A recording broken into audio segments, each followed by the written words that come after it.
To end up doing such a big show in London was incredible. Circa 2,000 people, Aaron show. I couldn't get the grin off my face.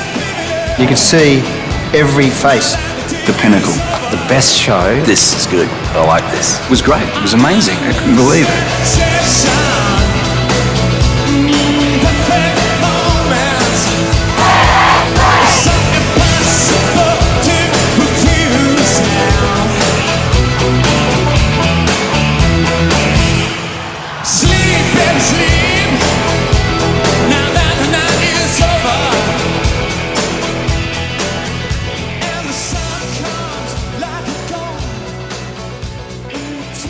The tour that we'd been on was, well, called the X Tour, because that was the album that we were promoting at the time.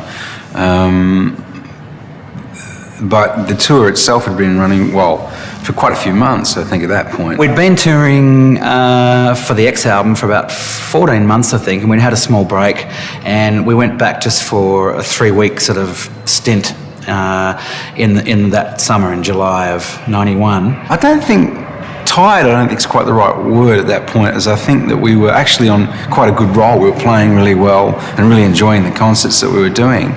We did headlined a whole bunch of festivals. We played Berlin for the first time. We played Vienna for the first time. It was probably one of the longest tours we did in the whole scheme of things. You know, sure, we had a few weeks off here and there, but really we were out for a really long time.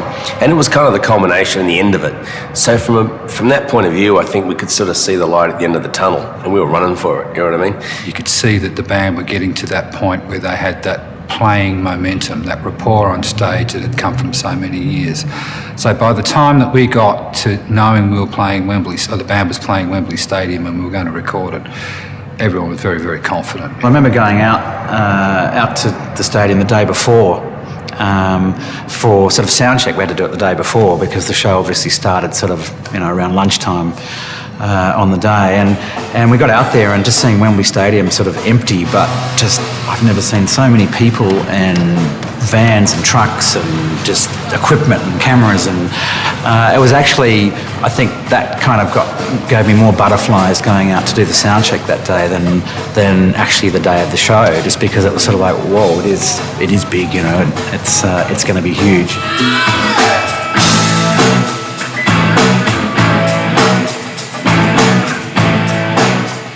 I'm not really a big fan of sound checks. So look, don't get me wrong, I like to make sure everything's working properly and that we have the best sort of, sound possible and all that sort of stuff. And I do it when that's the reason. But when the tour's up and running, and you're doing the same sort of gigs every night, shouldn't really be a need for it, because it just means you've got to hang around the show ages before, and I find that kind of tiring, I personally like to just get there, walk out, do my thing, split. Hey, another sound check.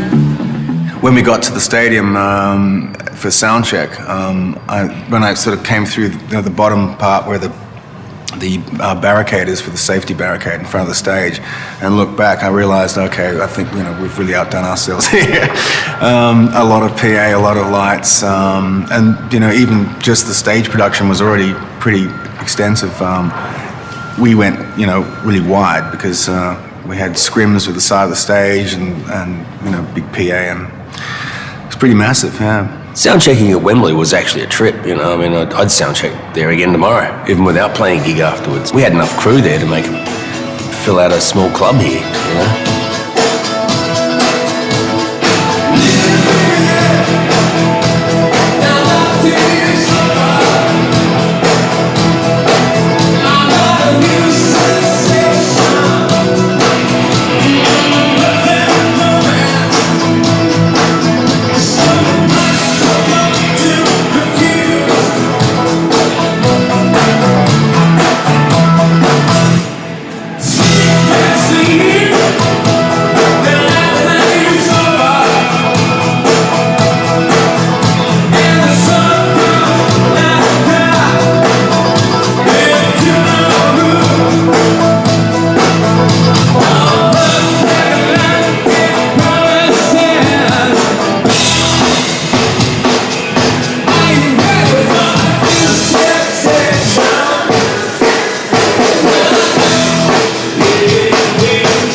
guys.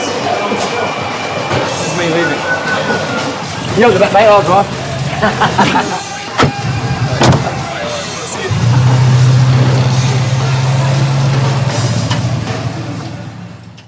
We did do a run of shows at Wembley Arena. Not that long before that. I can't remember how many it was, maybe 5 or 6, something like that. But we never sort of, I don't think the idea was to say, well, we're going to do these shows at Wembley Arena and then go do this Wembley Stadium show. I think what happened was just the interest in the band was swelling and building, and we thought, well, why not? You know, so we ended up doing that. It was fairly organic, I think, actually. The feeling was, this is Wembley. We'd all seen Wembley as kids in one shape or another, whether it was Live Aid, whether it was an FA Cup final. So the idea of this Australian band from the northern beaches of Sydney getting to a point of playing a show like this, there was a lot of pressure. But the pressure was a very confident pressure. And so it really felt like this was going to be the one. And there were certain things that we did before the show that we were so confident about that we knew it was happening. Like we booked recording time the next day to do another song. Andrew and I and Michael were working, and with the rest of the band actually working on a song called Shining Star during sound checks and things like that. But all at that same point, knowing that Wembley Stadium was around the corner and going to happen. Growing up as a kid, there was only a few venues that reached you back on your black and white television back here in the 70s, and that one was Wembley Stadium, the other was Madison Square Garden, so we'd already kind of played multiple nights at Madison Square Garden, so to finally get to Wembley Stadium and to sell it out, and it really felt like we'd really achieved something quite amazing.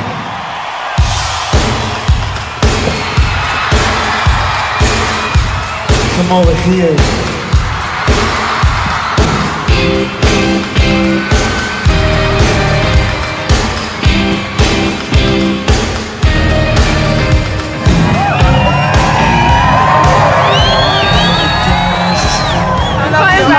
Michael, she's lusted after him for years.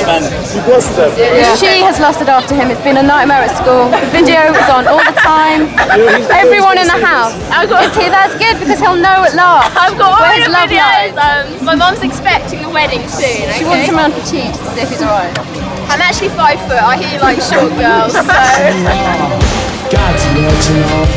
Right, favourite band, who do you think? INXS of Ross. Check out the t-shirts, 1, 2, 3, and one other one underneath in the bottom as well. I think what to us was really quite overwhelming too was that show of support from our London fans and from the British fans that INXS has. It was great. It was amazing. It was I couldn't believe it. Who have we come to see? Who have we come to see? The whole Wembley show really was sort of almost a very emotional thing in that we'd had a hard time in England with the press for years. In fact, at one point we actually decided to sort of ban the UK going there for about 18 months or something, because we just got so sick of the press, I guess the English Australian rivalry or whatever. So in some ways, selling out Wembley was kind of sort of like, take that. The media can be very harsh on you there, and I think we perhaps got the wrong idea of the feeling from normal people, towards the group. So I think that worked out really well.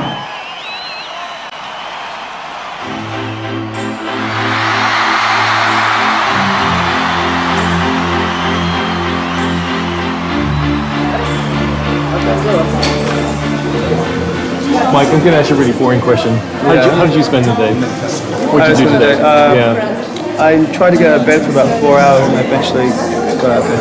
I went shopping for 15 minutes and came back. Yeah, quite keyed up. No, I'm trying to treat it just like any other show actually. Yeah. What was it like playing Wembley? To 85,000 people? I don't know yet. Don't know. Will you be excited when you get there, do you think? Yeah, I'm excited already. I'm just not shy. No, it'll be great. It'll be very, very, very scary. Are you looking forward to the gig tonight? Yes, a little bit on the nervous side, but we've got the old English summer weather for us, which is lovely. The nervous energy really kicked in on the bus when we got at Carlton Towers where we were staying in London, we had a large bus to take us to the gig, not limos, just a big sort of bus, and that's where the nervous energy kicked in, because everyone who was associated with it at that side of it, production level on a large sense, and the band were on the bus. And when we got to Hammersmith, everyone was still buzzing along before we got to Wembley. But it's when we picked up the police motorcycle escort that you could really feel the bus rise. You know, you felt something was happening. And then the closer we got to the stadium, it's a large stadium. You've got 70, 80,000 people streaming in. So you had the feel of it coming in from the outside. The show had been going all day. Police escort coming in. Adrenaline started to pump.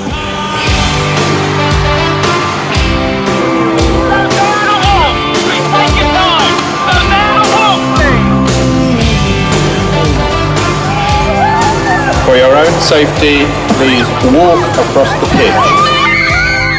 In actual fact, on that day, I went out ahead of everyone else. I got out there about 4:30, I think, in the afternoon, just because I wanted to see some of the bands that were playing as well. But also, I like to actually go to a venue and sort of get a feel for it and kind of soak up the vibes and everything. What I remember backstage was one of the more confronting things was that there must have been about 250 people walking around at different points in time. I think when anyone in show business goes through that, that initial fame kicker, when you get involved in that sort of gravy train of people thing, it's bewildering, and people want to be attached to things that are successful. It's human nature, And there was also, I think, partly due to the other bands' entourages and their tour parties as well, not just ours. There's all kinds of people walking around. These days it'd be a kind of security nightmare, I suppose, but then it was all, part of the character of the experience, I think. MTV are allowed up here, right? Are they up here? Just the hour and 2 hours waiting, backstage. I hate that. I personally hate it. I prefer to walk in and just get on stage. We're just waiting around, and there's people milling about and just talking to you because they're nervous too, and they're sort of asking you questions. And I just don't want to, talk and just have idle conversation. I just want to come lock in and do the job. The dressing room beforehand was quite special. There were a lot of people around in the dressing room. Wembley management had presented the band with statuettes at Wembley Stadium, saying this is going to be great. Michael Long then was very clever, who was the tour manager, in clearing all the ancillary people out of the studio.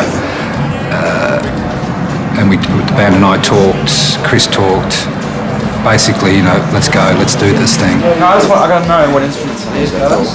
It was one of those things where you just sort of wanted to get out there and do it, It's the way it is with touring for me, and I think most of the band, it's all the travel and all the promotion and the press and stuff you do is just part and parcel to sort of keep you somewhat occupied. Hi, it's Michael. And I'm Tim. We're from INXS, and here we are on Saturday at Summer INXS playing live at Wembley Stadium. Here's our new single, on MTV. I remember at one point grabbing a beer and a cigarette and going to the toilet and just locking the door and just sort of sitting there to be by myself, smoking and drinking, and just to be able to spend a little bit of time to focus on the day rather than people being, coming at you for this or that or whatever. And I remember just sitting there later on, a few years back, a friend of mine, Mark Rankin, used to be in a Scottish band called Gun, the lead singer, and he said to me, so what was it like playing Wembley Stadium, And I said, well, I don't know, I spent a lot of the time sitting in the toilet. Actually, smoking and drinking. And he said, so you mean at your pinnacle of your career, what you do is you sit in the toilet by yourself, do you? And I said, yeah, I guess so. How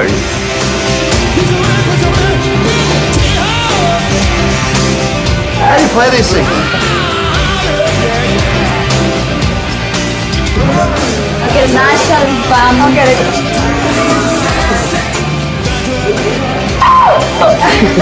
Oh, I'm sorry, but you can't mess with my body, that's what I'm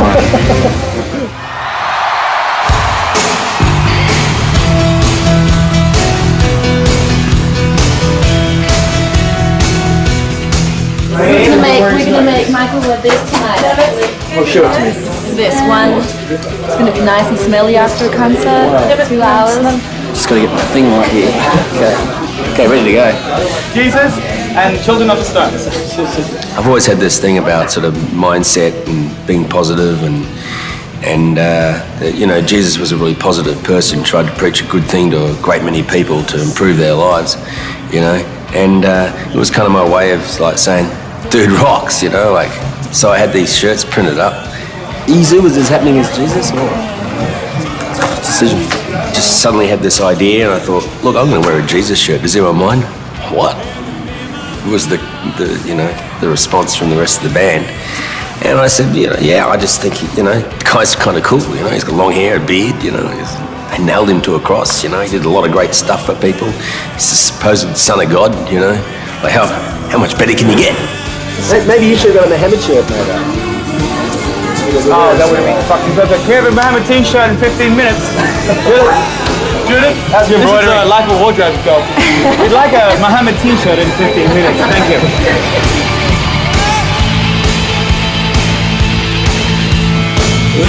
Oh yes, the infamous red suit, which unfortunately it's been hanging in my wardrobe ever since. And I've you know, I sort of, I don't know if I was going to out functions or whatever, you know, and look in the wardrobe and see the red suit and go, I can't wear it. Everyone saw it on the Wembley, you know, the Wembley video. I can't wear it. So it sat there for years, and then about 2 years ago, I thought, oh, it's time I clean my wardrobe out. I need some room, you know, and I pulled out all these suits, and the moths had gotten to it, and it had little holes all through it, you know. I was really, really disappointed. But I've still got it. What about the external cockpits? The external cockpit? The indoor, what do you call it? Indoor. The aluminium cockpits. Turbochargers and integral turnip booster. Since Joe lost his legs in that terrible boating accident, he's got these. There was one replacement thighs earlier. Couldn't live without him. Otherwise, his knees are up here. Yeah, the other way. Yeah, I just wanted to pull that side. It could be a new thing. I can start a whole new thing. 70,000 people will go home and put their belts back to front at the end of the show. Every time, I see your face,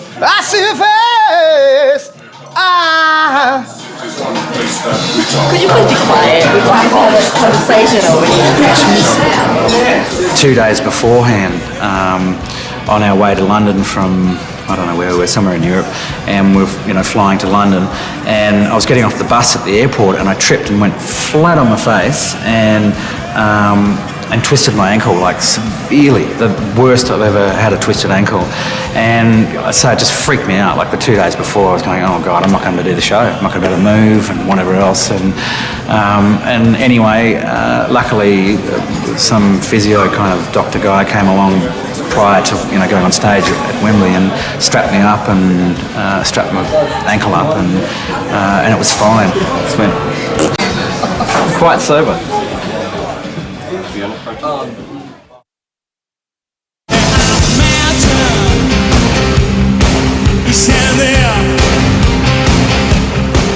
Before I even started playing music, when I was watching, you know, old black and white footage of Mark Bolan live or Zeppelin live or Deep Purple live, you always aspired to Wembley Stadium. And the fact is we had played there with Queen for 2 nights, and that we were the first band on, and that was like the death spot. I stood down the front where Brian May normally stood, you know, and the Queen fans in England are rabid, you know what I mean?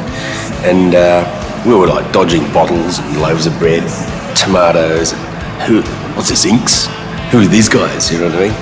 And we had to do 2 nights. So after the first night, we knew it was coming up the second night. I nearly wore a raincoat. Well, last time we played here, they threw loads of bread and tomatoes at us, and now they're giving us little trophies and awards. Thank you very much. To sell it out ourselves was something, and still no Australian band's ever done it, and never will because it's gone now. I think if you ask any member of the band, they'll, you know, straight off the top of their head, their favourite gig, most successful gig, it will always be Wembley Stadium.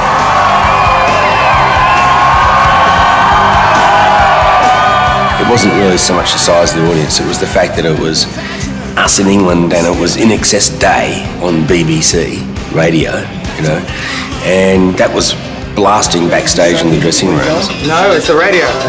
It seems they can't avoid it these days. I mean, they're playing some snippet from an Australian INXS, the most successful band ever to have come out of Australia. Is this true? Worldwide, they've sold over 7 million albums. Formed back in 77, their first hit in Britain was New Sensation 11 years later. Still with the same lineup, they're mixing it with Australian. They've built their base by constant touring. Their tour manager, Gary Grant, has been with them since the early days. There was 7 of us, sort of like, you know, he used to be our tour manager. One little car, and then we used to lay the guitar across the back seat, and no, it was him, not the guitar. Down the country doing all the various shows, and all having to pitch in to buy fish and chips and sharing one can of beer and whatever it was at that stage. It was quite interesting.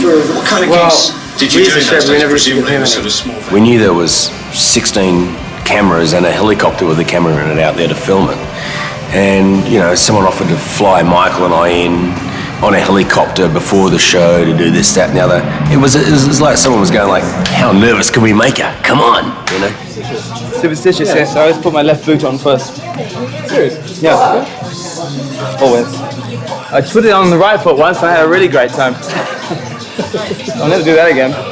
I remember people were saying, you know, like, what are your expectations of Wembley and that sort of thing? I'll never forget Michael saying, well, I've got actually really poor eyesight, you know, so without my glasses, I can't tell.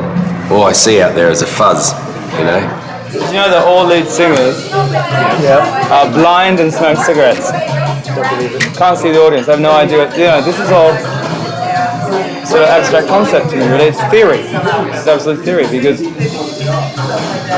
I actually can't see more than about 10 foot. So I haven't seen more than 10 foot since about 78. You started smoking? Yeah. And I never knew I couldn't see it, and I got my eyes tested once, and I was actually blind. I thought everybody saw like that. And I got contact lenses, and I was like, wow, trees have leaves from 100 foot, and all this stuff. And I lay down in a park and sort of cried. It was a good experience. And then wrote lots of poetry about trees and leaves, and then I did a concert, and terrified me. I could see them, you know, they do this, they go, and all this sort of shit. And so I took my contact lenses out on stage, and I've never worn them since. I wear prescription glasses and stuff, but I haven't seen an audience for a good 10 years. It's my secret. If I see that fucking audience out there, I fucking run!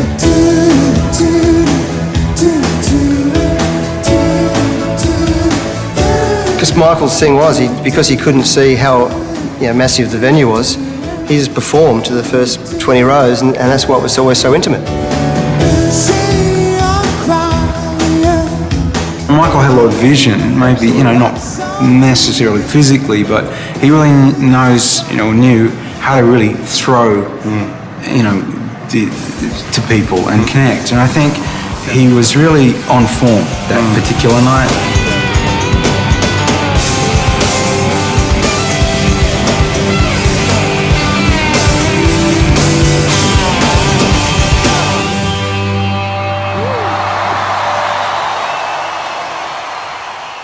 I'd like to be in an Arnold Schwarzenegger movie, for sure. I don't want to cut. That's all I want in life. What do you want? Would you like to be Arnold Schwarzenegger? Married into the Kennedy family. We're going to get cut out of the 2 biggest movies in history. I mean, what the fuck am I in this business for? We're getting paid £1.4 million for this tonight. I'm getting $5 grand. $5 fucking grand. $5 grand. That'll pay my fucking champagne bill at the hotel.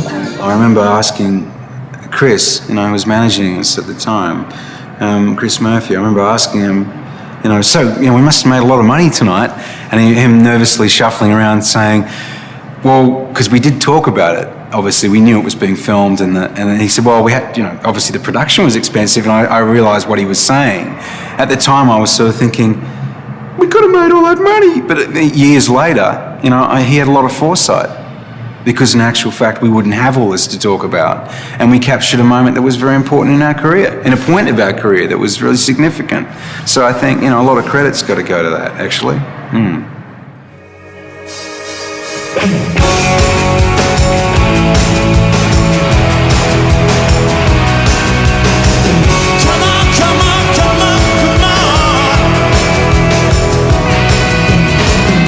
For me, in a way, you know, I approached that show until I got out there on the stage as just another show, as part of the tour. I mean, you know, it was, you know, the thing was, we never recorded a show like this. with that many cameras, 35 mil, and the quality and the brilliant job Mark Opitz did made it all, in retrospect, I felt that way. Watching it, I went, whoa, gee, I didn't realise it looked like that.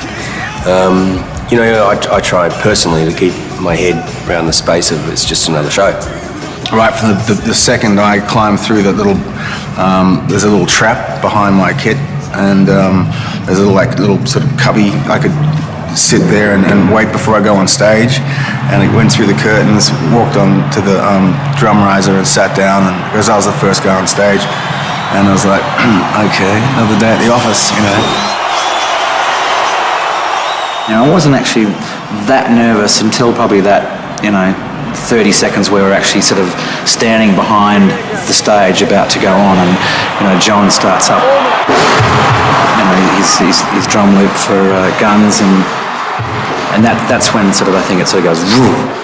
You try to sort of just with a leisurely gait walking out there, but you see the audience and their enthusiasm, and it's hard not to run. You feel a bit like a football player or something running out onto the pitch, and it was that kind of a vibe really. And then when you saw that, the way the audience were going off, it just sort of kind of fueled the band, and it was one of those rare occasions where you feel like everyone had a really good gig. As soon as I walked out there and just saw over 75,000 people just sort of with their hands in the air, and just it's an unbelievable feeling, and you forget everything. Not the music, but you forget everything else, Like when John started playing Guns in the Sky at the beginning of the show, he was right on it, man. He was playing some really groovy backbeats and stuff like that. And we came out, that was a jam session, really we hadn't planned that. We didn't really, and this is the first song of the night, and here we are jamming. You know what I'm talking about? So we're going out there and it's like ding digga digga ding ding digga digga ding. And we're just like, oh no, we'll take your lead, Johnny. It's kind of cool, that's what I live for. We got the best drum in the world, and it's always been better for the sound guy up front if you go out and stagger the intros, so the drums start and he gets the drum sound, and the bass comes in, and so we did it that way. And the fact is, and it really helped loosen up the whole feeling instead of going 1, 2, 3, shit, it was just like kind of going to a party.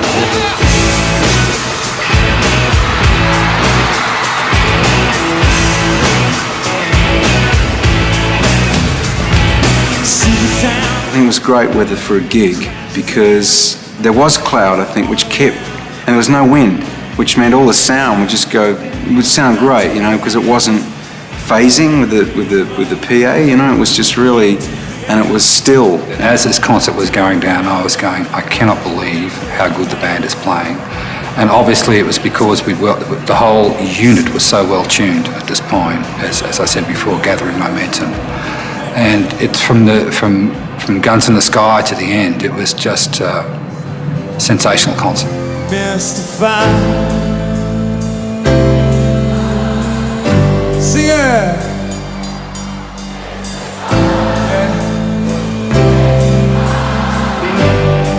Looking at 85,000 people bouncing around singing, songs that, you've just recorded a year ago, sure, it feels great,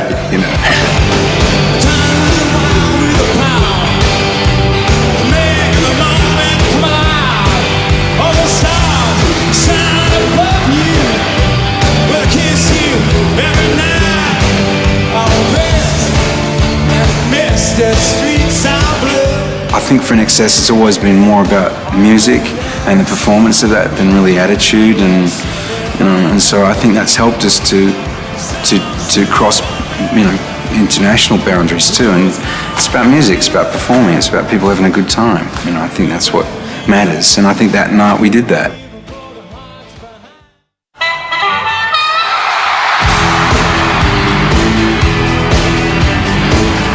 Don't you know what you're doing?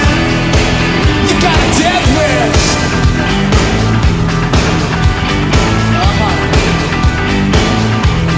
Who's that?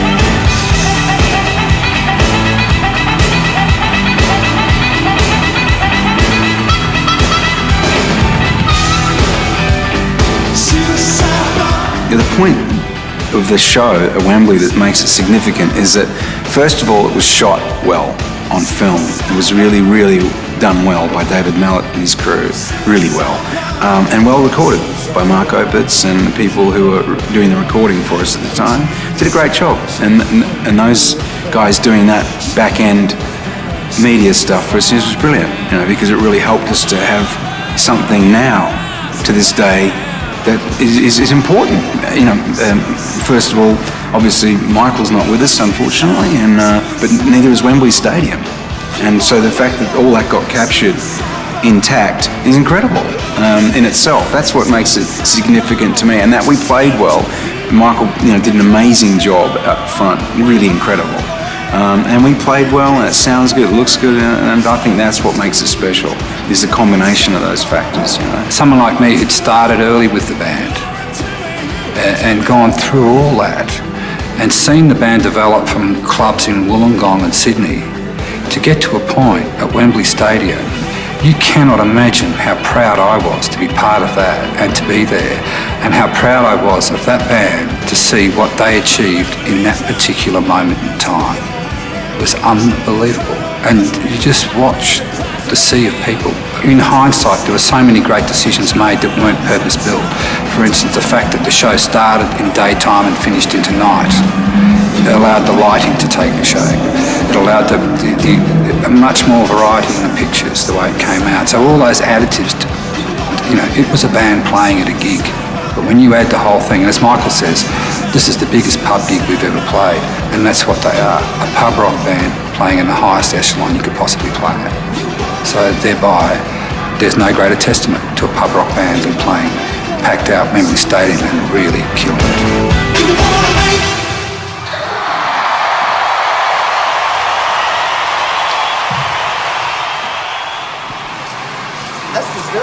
We had a really good time and we're doing more. Everybody in the band has their moments where they do things that are a little bit selfish to create humour on stage or whatever. We have our own sort of private jokes on stage that keep us going. And Michael's was walking back out and grabbing a guitar and playing crap really loud, and then it sounded looked good.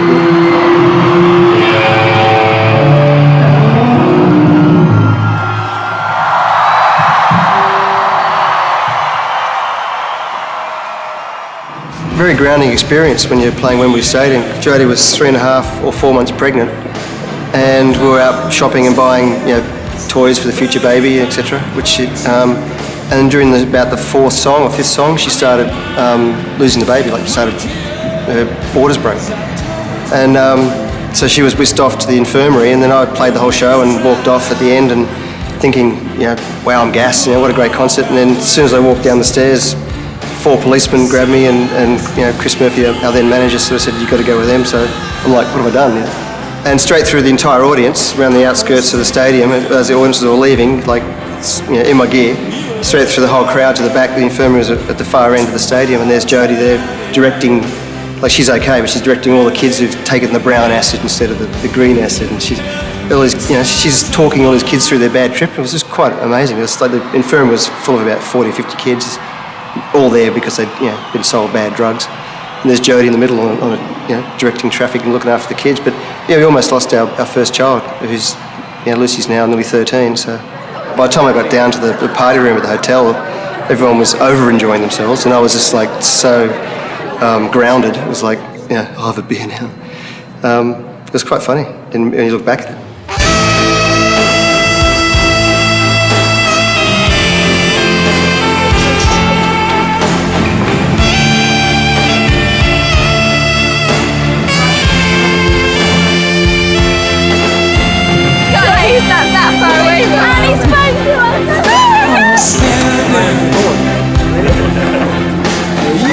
You were great. You were great. You were great.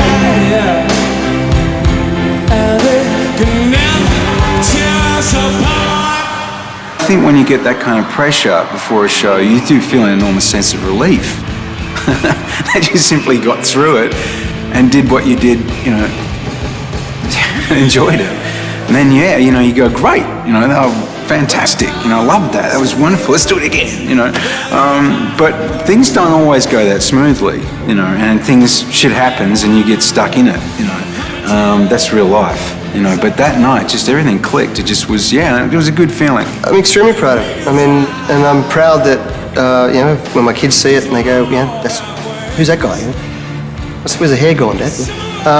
But also when other bands drag it out, hire my studio, drag it out and put it on, and they're all sheepish about, I saw that concert, my God, and you sort of put it at the back of your mind that that's what you did, because that was then. And it was a fair while ago now, obviously, and also, as I said before, we didn't release it. We didn't come home going, we're just never a band to come back bragging about what we did. We always snuck back home and kept it quiet. A bunch of Australian guys from the suburbs, took a band around the world and ended up playing a show like that, and we did it. And we did it together as a group of people, and we pulled it off. That day, Wembley Stadium was a definitive moment for INXS, which captured the essence of INXS. I'll never forget it. My philosophy on INXS now, and I think for all of us, the good thing is just to be what you are, and to be alive and be performing music, and for people to like that. You're really lucky. Doesn't matter if there's 5 people there, 10 people there, 10 million people, 10 billion people, the universe. It's just as long as you're happy and you like doing what you're doing, then it's great. It's all good. Two worlds collided, and they could never tear us apart.